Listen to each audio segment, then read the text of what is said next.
উপাচার্যের পদত্যাগ ও শিক্ষকদের আটকে থাকা পদোন্নতির দাবিতে বরিশাল বিশ্ববিদ্যালয়ে টানা তৃতীয় দিনের মতো চলছে কমপ্লিট শাটডাউন। অচল একাডেমিক ও প্রশাসনিক কার্যক্রম, ক্লাস ও পরীক্ষাও বন্ধ। ক্যাম্পাসে অবাঞ্ছিত ঘোষণা করা হয়েছে উপাচার্য অধ্যাপক তৌফিক আলমকে।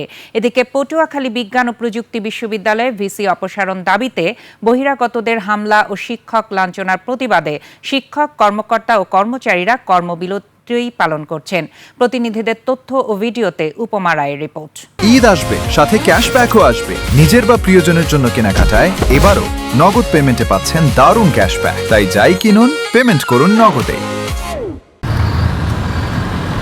শ্রেণীকক্ষ, প্রশাসনিক ভবনে ঝুলছে তালা, বন্ধ পাঠদান। এই চিত্র ৩ দিন ধরেই বরিশাল বিশ্ববিদ্যালয়ে।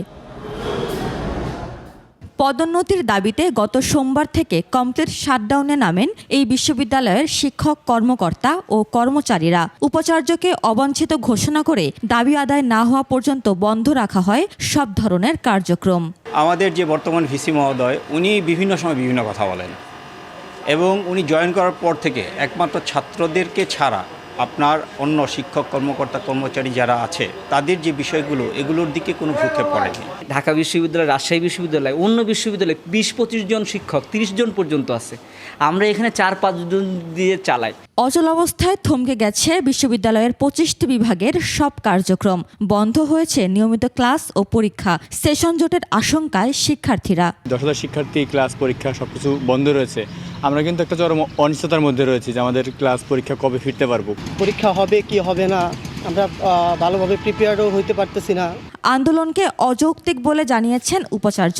তার দাবি, মঞ্জুরি কমিশনের নীতিমালা অনুসরণ করেই পদোন্নতি হবে। সে প্রমোশনের জন্য আমাদের সংবিধিটা প্রণয়ন করতে হবে। সংবিধি প্রণয়নের জন্য একটা নির্দিষ্ট সময় বেঁধে দেওয়া হয়েছে।